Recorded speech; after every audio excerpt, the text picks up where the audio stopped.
Muy buenas noches a nuestro público de Leyendas por Contar.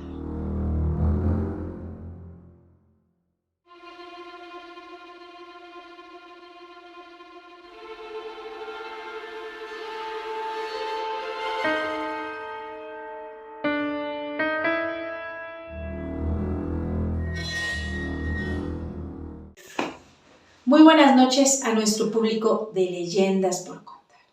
En esta ocasión vamos a hablar de unos santos, así es, de unos santos que pueden estar en el inframundo o, por qué no, en esa línea tan delgada entre el infierno, la tierra y el cielo. Porque cuando hablamos de aquellas deidades donde uno de los sectores que más ha llamado la atención en los últimos tiempos es de las organizaciones criminales, de los narcos, porque ellos también adoran a determinadas entidades. Estos entes que pueden tener una fuerza distinta por el tipo de religión y el culto que tienen. Pero, ¿de qué estaríamos hablando en esta ocasión? Si yo les digo el santo de los narcos, ¿les dice algo? ¿Acaso los transporta hasta el norte de nuestro país? En Sinaloa, precisamente, donde hay una serie de capillas que están precisamente en honor de ¿quién creen? De Jesús Malverde. O tal vez yo les pueda decir que también hablaremos de uno de los ángeles que fueron desterrados de la corte angelical y que junto con dos más ángeles que sufrieron estas consecuencias, se considera como uno de los más fuertes, porque hablar del príncipe de las moscas, el demonio Belzabú, no es cualquier cosa.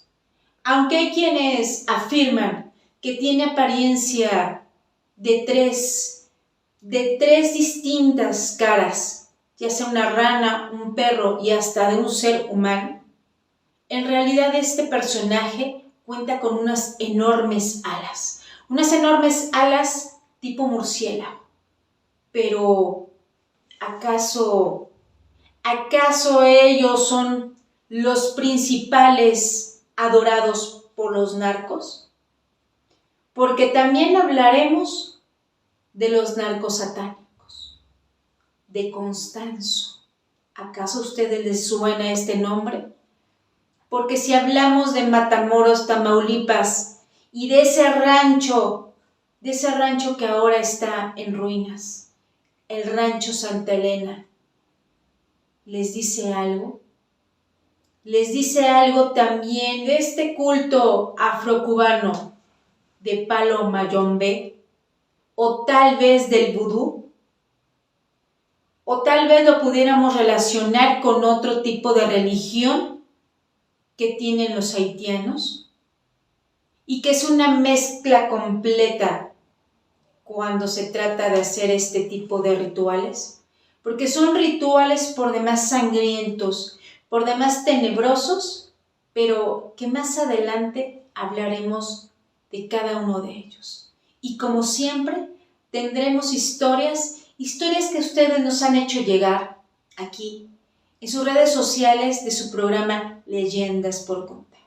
Pero les recordamos que en sus pantallas aparecerán las redes sociales y nos podrán encontrar en Facebook, en Instagram, ahora también en Spotify. Porque cada uno de estos capítulos habrán de estrenarse de forma simultánea, tanto en YouTube, Facebook, como en Spotify.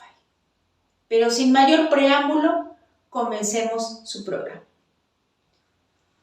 Y en esta ocasión, como ya lo mencionamos, hablaremos del príncipe de las moscas.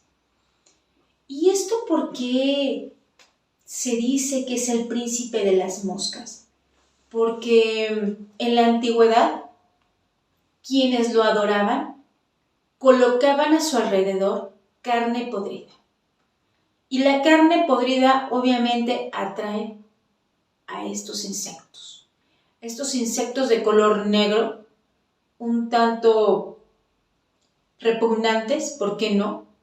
Pero que al final del día ahí están. Y que se posaban en esta escultura. En una escultura que ha sido tallada con distintos materiales y que hoy ha dado la vuelta a todo el mundo. Pero, ¿cómo podríamos describir a este ángel caído? Porque también se dice que él forma parte de la falsa Trinidad, una teoría de origen pagano que se ha propagado por la mayoría de las religiones, porque esta deidad tiene su origen en la ciudad filistea de Ecrón. Imagínense ustedes cuando yo les hablo de este ser, de Belcebú, este personaje que obviamente está junto a Lucifer y a Leviatán. Ambos seres por demás poderosos en la tierra, en el inframundo y en el infierno. Imagínense ustedes todo el tipo de rituales que se hacen en honor a él. ¿Ustedes serían capaces de hacer algún tipo de ofrenda? Porque hay quienes afirman que en algunos lugares donde este personaje permanece en la oscuridad, es adorado, pero también es el principal personaje, el principal protagonista en muchos rituales, en muchas ceremonias, y no solamente donde las personas hacen algún tipo de petición, no, sino también lo hacen cuando llevan a sus hijos a este tipo de bautizos, cuando también deciden llevar a cabo algún tipo de ceremonia matrimonial, cuando dos personas deciden unir sus vidas y ofrecer ese amor a Belcebú. Y si ustedes no me lo creen, pueden ustedes visitar una de las tantas capillas que hay en la República Mexicana, donde este personaje, Belcebú, es adorado, por ser uno de los demonios más fuertes que puede haber, junto con Lucifer y Leviatán, como ya lo hemos mencionado. ¿Qué puede significar entonces? ¿Ustedes serían capaces de hacer algún tipo de ritual con él para llamar la atención tal vez, o para invocar algún ser que ya no está entre nosotros? ¿O por qué no solicitarle algún tipo de favor? No sé, en cuestiones personales, tal vez laboral y por qué no también amorosa. Pero recuerden, como siempre lo hemos mencionado, todo esto tiene un costo que puede ser por demás alto. Pero ¿ustedes se atreverían? ¿Ustedes están dispuestos a pagar ese alto costo? Eso, como siempre, se los dejamos a ustedes para que lo analicen y lo reflexionen antes de hacer algún tipo de ritual. Sobre todo cuando es la luna creciente. O tal vez ustedes son de aquellos personajes que desean hacer rituales en luna menguante. Pero tengan cuidado cuando hagan esto, porque no saben qué tipo de portales pueden abrir y después cómo habrán de cerrarlos. Pero ahora vámonos con el siguiente personaje que tenemos para ustedes. En la década de los 80, la frontera de nuestro país se convirtió en una de las más temibles, en una de las que habría de sembrarse el miedo de forma constante y permanente, porque en ese entonces ya comenzaron a aparecer los grupos más importantes de narcos. Y no era cualquiera, porque si hablamos de estos santos que también eran adorados y siguen a la fecha por cada uno de ellos, imagínense lo que significaría hablar del rancho Santa Elena. Este rancho inmenso que se decía y se dice que está enclavado en Matamoros, muy lejos de la civilización, al menos para ese entonces. Pero, ¿quién habitaba este lugar? ¿Quién habitaba un sitio por demás terrorífico? Un sitio que prometía ser macabro y que se asemejaba a cualquier historia que ha sido planteada por el cine norteamericano. Por ejemplo, la masacre de Texas, si ustedes la recordarán. Una situación similar es la que se vivió por muchos años en este sitio. Porque gracias a Adolfo Constanzo, un hombre joven en ese entonces, decidió ser el principal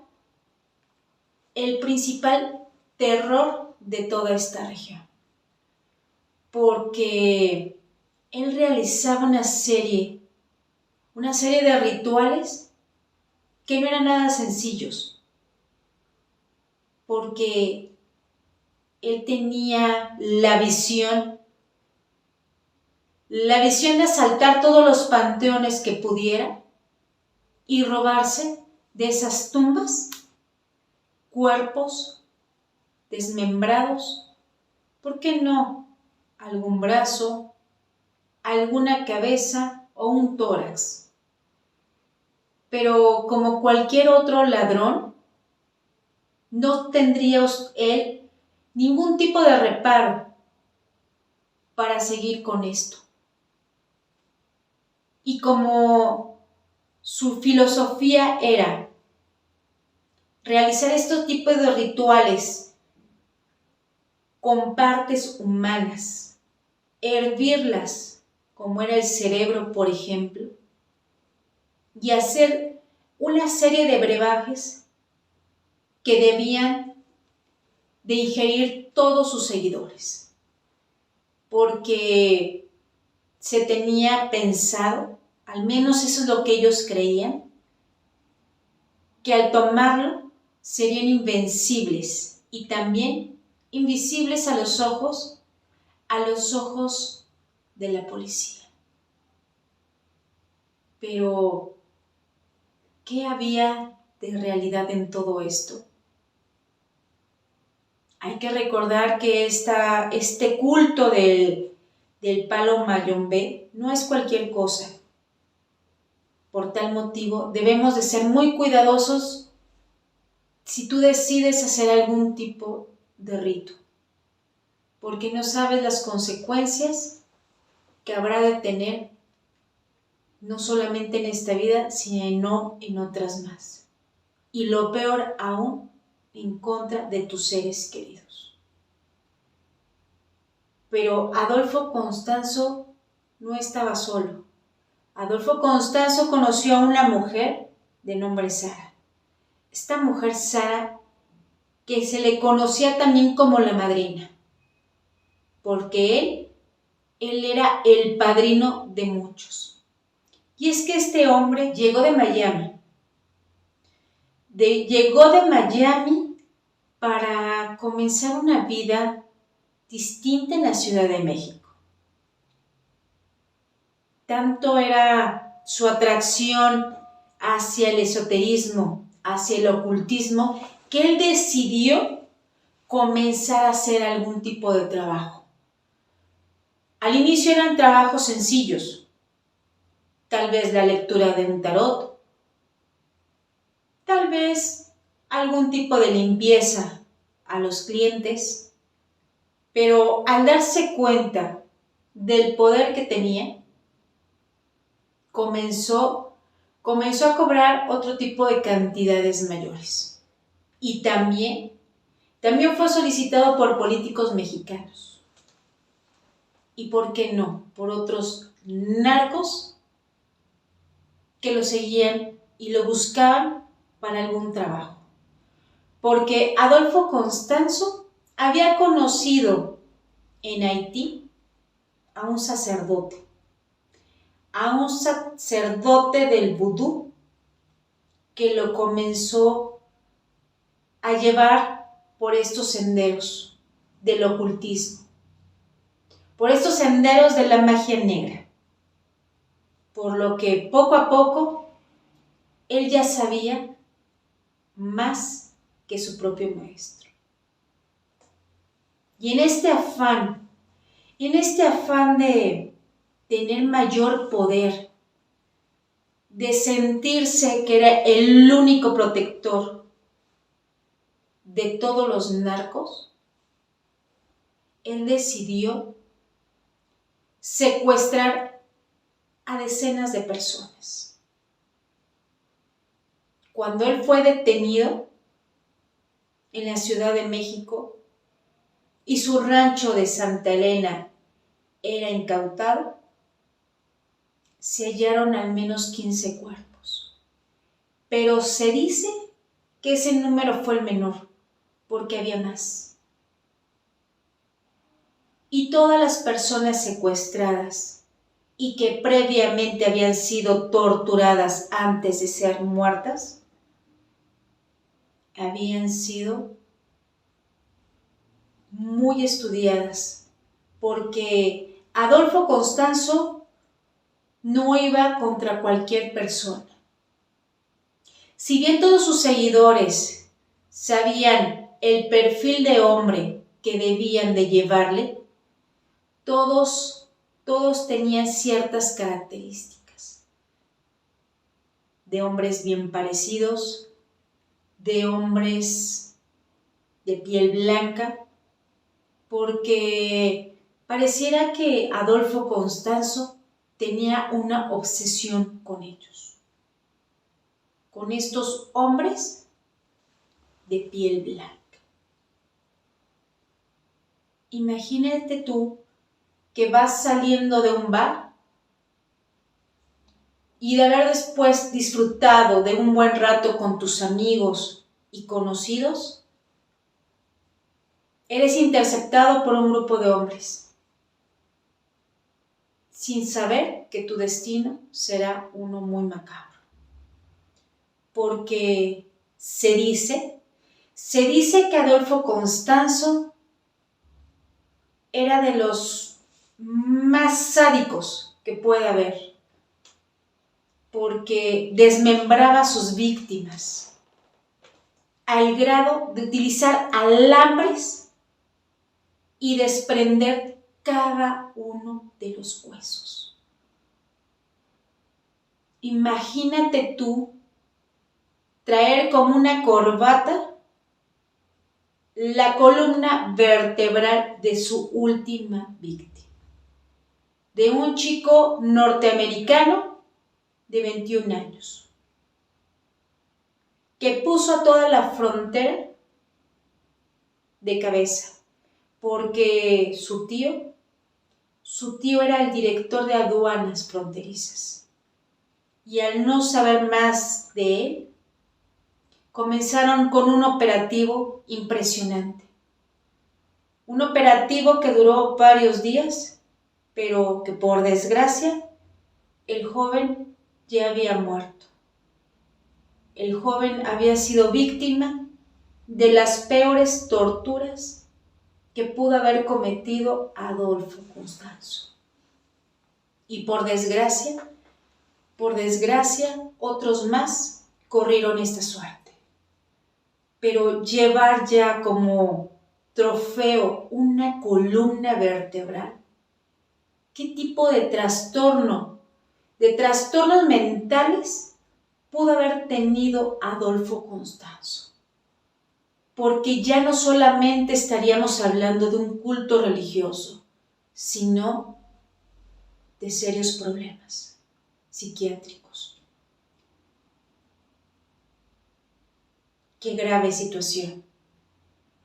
Qué grave situación para miles y miles de familias. Pero también qué grave que aquellos seguidores hayan optado por tomar esos brebajes. Por esos brebajes que preparaba Adolfo Constanzo.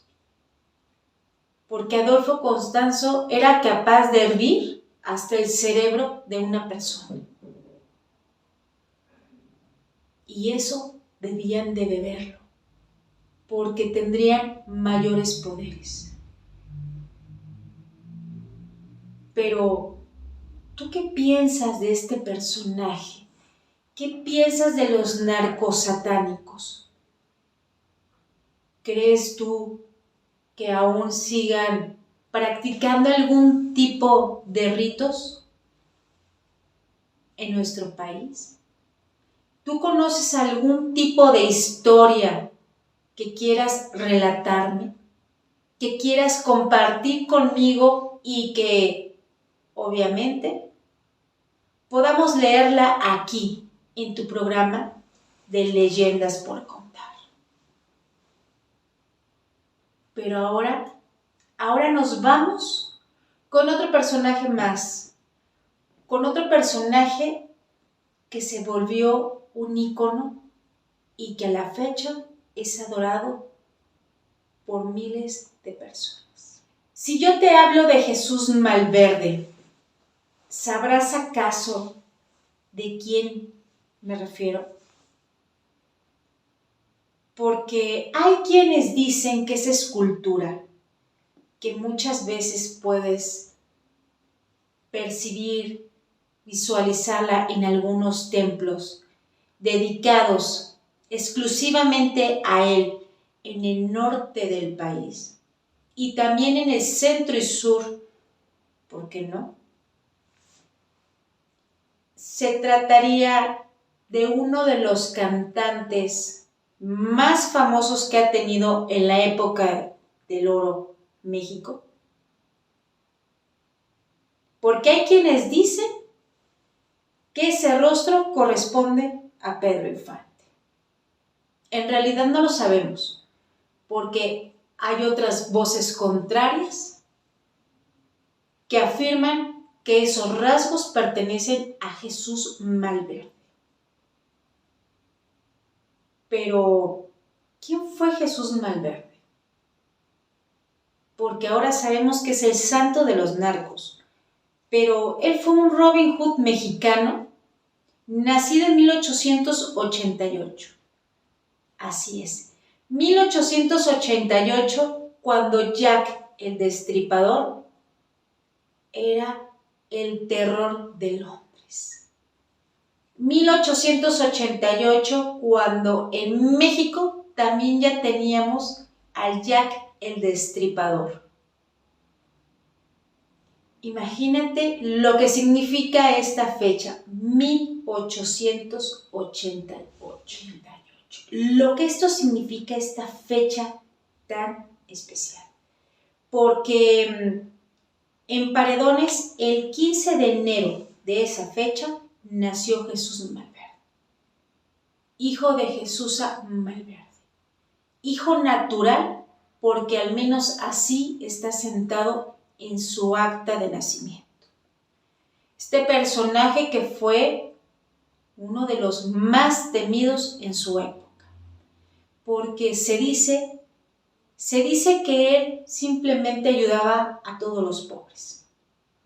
Asaltaba cualquier carruaje, a cualquier familia de abolengo, porque su pretensión siempre era llevar ese dinero y repartirlo entre los más pobres. entre los más necesitados.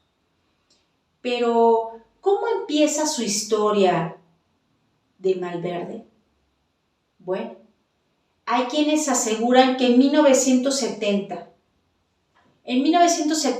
uno de los narcos más temidos en ese entonces, Julio Escalante, había decidido terminar con la vida de su hijo, Raimundo, porque este joven inexperto había optado por iniciar su propio negocio, lo cual obviamente a su padre Raimundo no le habría parecido.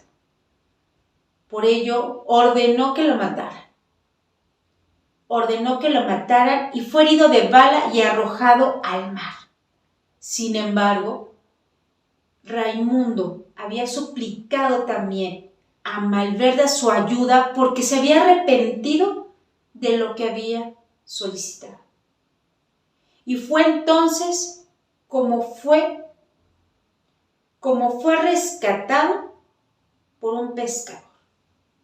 Y desde ese entonces, Jesús Malverde cobró mayor poder entre todos estos personajes que están inmersos en la delincuencia, en el narcotráfico y en otros sectores. Porque hay quienes dicen que es súper milagroso. Y cuando las personas lo afirman, es porque tienen ya testimonios de estos hechos. Y las festividades de Jesús Malverde se celebran cada 15 de enero. Porque hay que festejar al santo de los pobres, al santo del pueblo, porque en cada una de sus capillas, principalmente en su tierra natal, en Sinaloa, es adorado y por demás reconocido, uno de los personajes con mayor poder en esta religión. Porque el santo del pueblo también tiene sus capillas en Culiacán, en Morelos, en Hidalgo, en Tijuana y en una de las tierras donde ha visto nacer a muchos de los narcos, en Badiraguato. Imagínense ustedes el poder que puede tener Malverde. Había quienes afirmaban que su apellido era una composición, pero en realidad no es así. Así es que si tú eres de esos personajes que quiere pedir un favor, puedes acudir a una de las capillas, de las tantas y tantas capillas que hay en nuestro México, y ofrecer algo a Malverde a cambio del favor que habrá de hacerte. Pero ten mucho cuidado porque no sabes el tipo de favor que puedas solicitar y el precio que esto signifique. Así es que la decisión siempre estará en ti. Pero ahora vámonos a conocer una de las historias que nos han enviado ustedes, nuestros seguidores de Leyendas por Contar. Ahora habremos de hacer un relato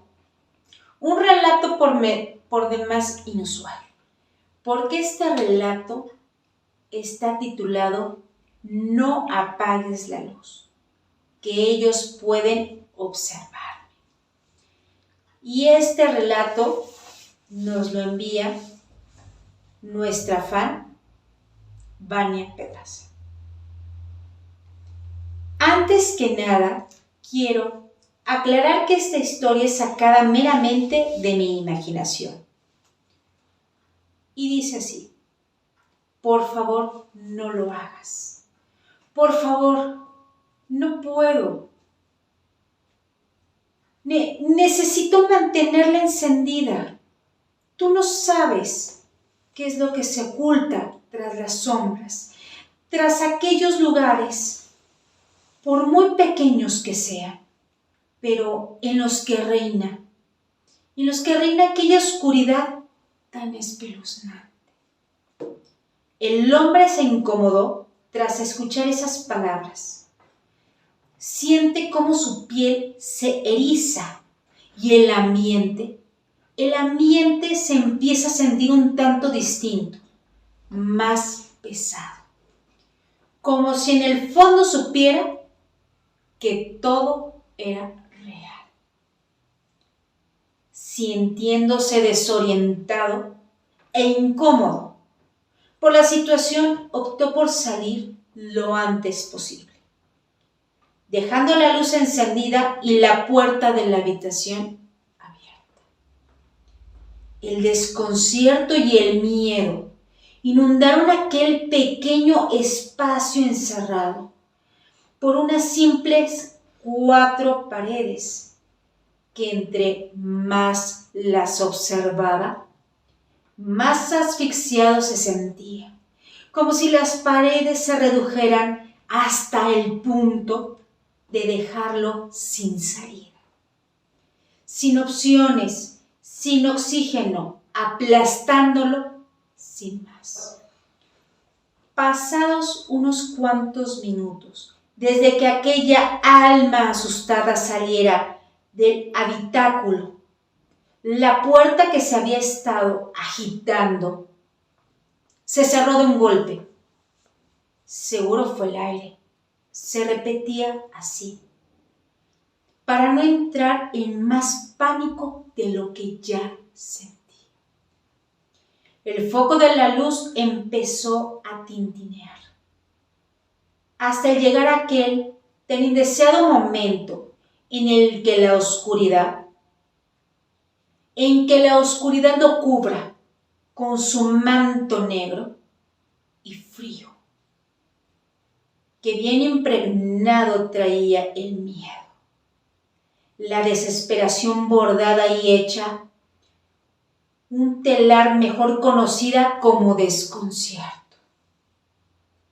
Sentía que nuevamente su peor pesadilla, que ya había vivido muchas veces, tal vez por última ocasión, se haría presente una vez más. Y no estaba equivocado. Esos ojos que observaban cada movimiento, medía cada respiración. Esas manos que desde la distancia sentían cada latir de su corazón, acelerado por la adrenalina. Esos largos, delgados y casi esqueléticos dedos que por mucho tiempo estuvieron aguardando el momento justo para atacar. El momento había llegado. Ya era tarde para pensar en huir, pero intentar levantarse y llorar mientras buscaba una salida. Las manos no perdieron ni un minuto cuando desde su pequeño escondite empezaron a salir, siendo guiados por el latir de un corazón tan asustado y temeroso de su destino.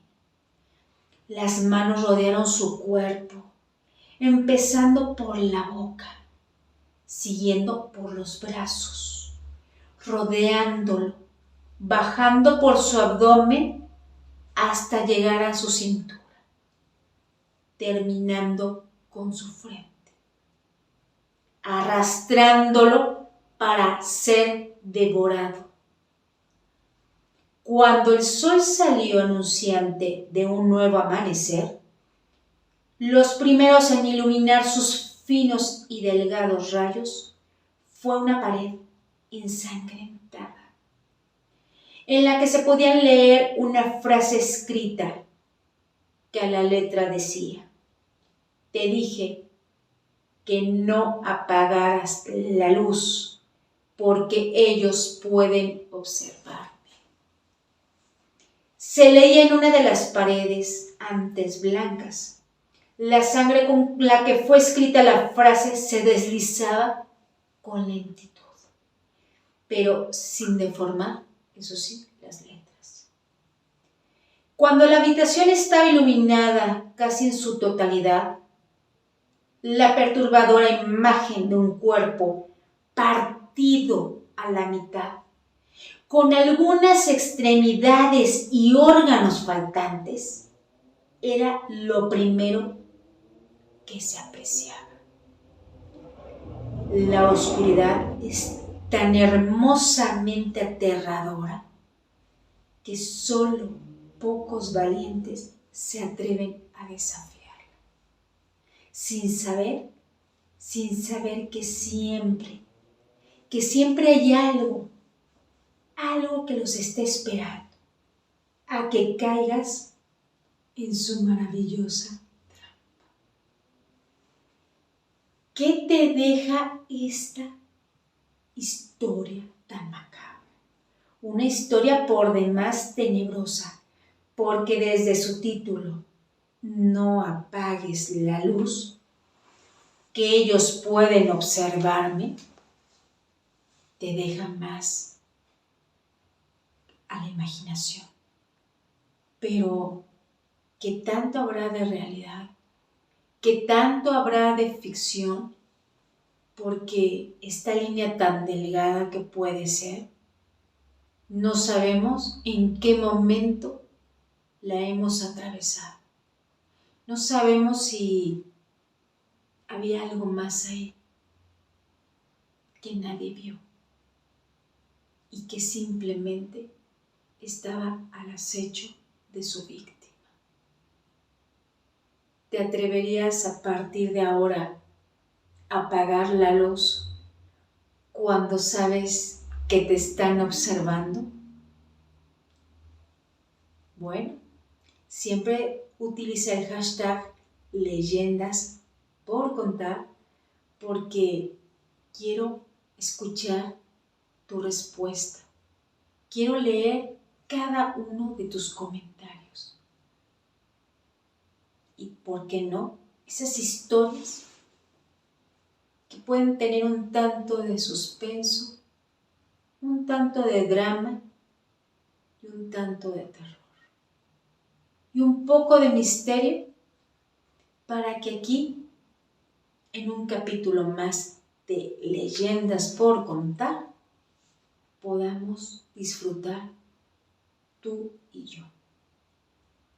Y si esta historia te dejó a la orilla de tu sillón, o al menos te sentaste en cuclillas en tu cama, o tal vez en el suelo, estarás pensando una y otra vez si eres capaz de apagar la luz cuando te sientas observado.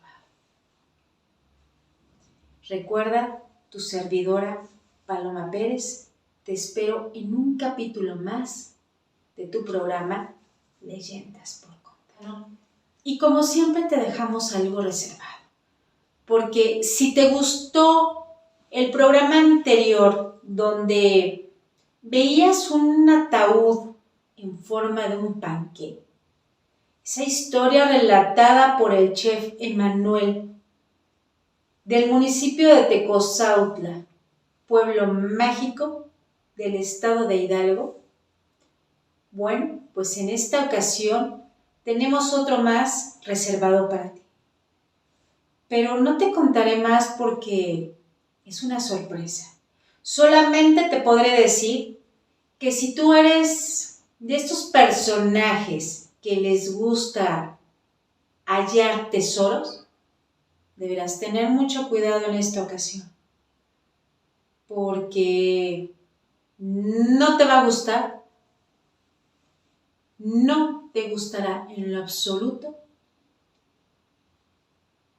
poner en jaque a la guardiana de este tesoro, porque no es cualquier tesoro que ha que ha guardado celosamente por muchos años, al menos por un siglo.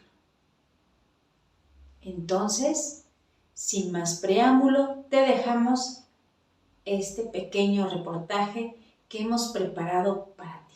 Y para nuestro público de Spotify, les recordamos que este episodio lo habrán de encontrar también en nuestro canal de YouTube, Leyendas por Contar. Porque aquí no podrás perderte la forma en que nuestro chef Emanuel nos relata esta historia tan misteriosa, tan llena de misticismo, pero que a la vez utiliza una serie de ingredientes por demás deliciosos. Eso sí, te prometemos que no son restos humanos. Así es que no te puedes perder de este reportaje que tenemos preparado para ti. Hasta la próxima.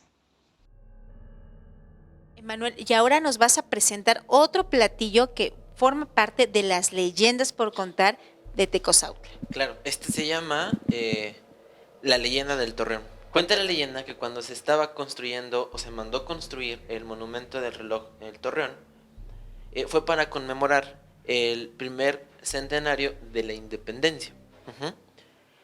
Por estas fechas, más aproximadamente en el 1907, se manda a construir y se construye, vaya, con cantera roja y cantera rosa, ¿de acuerdo? Entonces, se empezaron a construir las cuestiones, pero en el día se construían y en la noche se caían. En el día se construían y en la noche se caían. Hasta que cierto día, cierta persona dijo, ¿saben qué? Es que el diablo la está tirando. Y entonces las personas dijeron, bueno, vamos a hacerle una ofrenda al diablo. Y todas las personas adineradas de ese tiempo trajeron muchas cosas de valor, oro, monedas y demás. Y entonces lo depositaron en uno de los pilares que se tiene como base en el monumento. Después de ahí se comenzó a ver que aparecía una mujer vestida de blanco y que, según dice la leyenda, es la persona que está custodiando dicho tesoro. Imagínense ustedes la cantidad de joyas, de oro, de monedas que tuvieron que depositar para que este monumento, este reloj, pudiera permanecer de pie. Obviamente estamos hablando que tiene más de 2 siglos. Un siglo. Un siglo. Un siglo. Sí, exacto. Tiene allá pasado de un siglo. Ahora, Emanuel, explícanos cómo vamos a hacer esta leyenda, cómo la vamos a representar.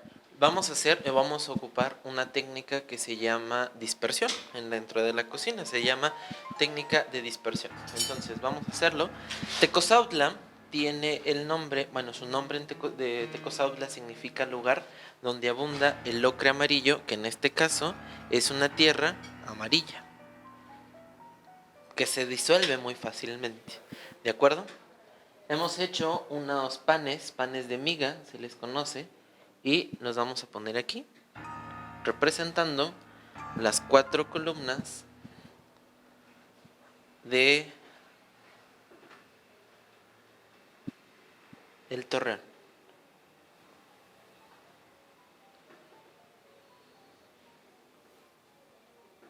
Y esto es más fácil.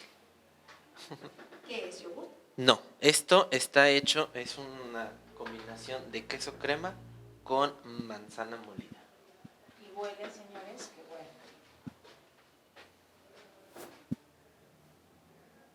huele. No es por antojarles, pero tienen que venir a Tecozautla a probar todos estos platillos. Esta torre de Torreón que se ve por demás deliciosa. Vamos a ver cómo queda al final. Y vamos a poner una tostada que, si bien es cierto no tiene un significado dentro de, pues es un pan típico y ceremonial. Aquí. Y por último vamos a poner estas piedritas de chocolate representando el tesoro del torreón. Y aunque se haya caído, no importa. Sí, ya se cayó. Pero lo podemos acomodar, Claro ¿no? que sí. Digo, para que ahí pues, se ponga otro pedacito de la tostada. ¿De qué está elaborada la tostada? Está elaborada con piloncillo, entre tantas cosas, y espero que no me den un zape las personas que lo hacen.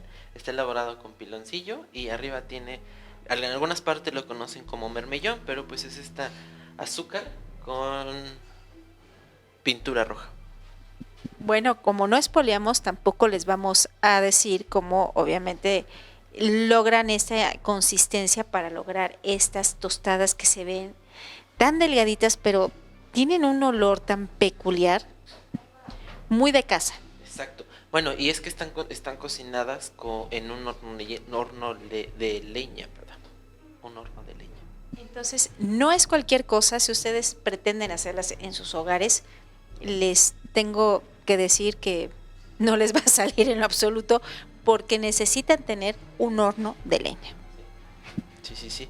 Y pues bueno, aquí lo tenemos y tenemos estas 4 columnas y en alguna de ellas pues vamos a encontrar el tesoro. Y seguramente que también nos vamos a encontrar con la dama de blanco. ¿Serían ustedes capaces de hurgar en alguna de estas 4 columnas a expensas de ser víctimas de la mujer de blanco? Esa es una leyenda por contar. Y el quien se atreva, por favor, déjenos obviamente sus comentarios, como siempre, en nuestras redes sociales, porque queremos conocer si serían ustedes capaces de venir a Tecozautla exclusivamente a buscar ese tesoro en alguna de estas 4 torres. Claro que sí. Y pues cuando gusten, Tecozautla tiene mucho que contar, cultura, gastronomía y sobre todo paisajes, hermosos paisajes que no van a encontrar en ningún otro lugar. Emanuel, ¿alguna otra historia que tengamos pendiente? En este momento creo que son todas, pero ciertamente que hay muchísimas más. Tenemos la de los niños del Charcón, la del Cerro Colorado, las brujas del Cerro Colorado, tenemos también las leyendas del caballo de Santiago, también tenemos muchas más. Y si ustedes gustan, en la biblioteca del municipio está un libro donde se está compiladas la mayoría de las leyendas de Tecozautla. Bueno, pues ya vimos estos platillos tan suculentos y con el permiso de ustedes nosotros tendremos que probarlos porque si no, ¿cómo vamos a ser testigos de estas delicias? Que obviamente no les vamos a robar el tesoro a la mujer de blanco, la custodia, porque nos puede aparecer en cualquier momento y eso es lo que no queremos aquí en Leyendas por Contar, al menos no en este momento que vamos a probar estos platillos. Emanuel, te agradecemos muchísimo todos estos minutos que nos has regalado para nuestro programa especial que tenemos el día de hoy, pero por favor que hagas una invitación a nuestro público para que vengan aquí a Ixtle. Bueno, pues Ixtle no solamente es un restaurante en el cual nosotros podemos comer. Aquí nosotros podemos estar relajados en un momento cuando nosotros nos estemos ya hartos de la vida, podamos venir aquí y pues con un buen café, un café hidalguense, poder nosotros salir de ese problema, ¿va? Y también recuerden que Ixtle no solamente es un lugar para la familia, es para todos, desde personas de la comunidad del LGBT, personas con discapacidad, los podemos atender a ustedes, a las personas sordas, en su lengua materna, que es la lengua de seña mexicana. Como siempre, ese es el propósito que tenemos en Leyendas por Contar, que no hay discriminación hacia absolutamente nadie, pero ya se nos cayó una torre. Se me hace que ya sabemos dónde está ahora vamos a descubrir dónde está el tesoro. Ya se nos sale la mujer de blanco, ya sabrán ustedes que aquí solamente en Leyendas por Contar lo van a tener en exclusiva. Pero los invitamos a probar estas delicias porque prometen tener una leyenda que llevarse a su casa. Emanuel, muchísimas gracias. Hasta la próxima.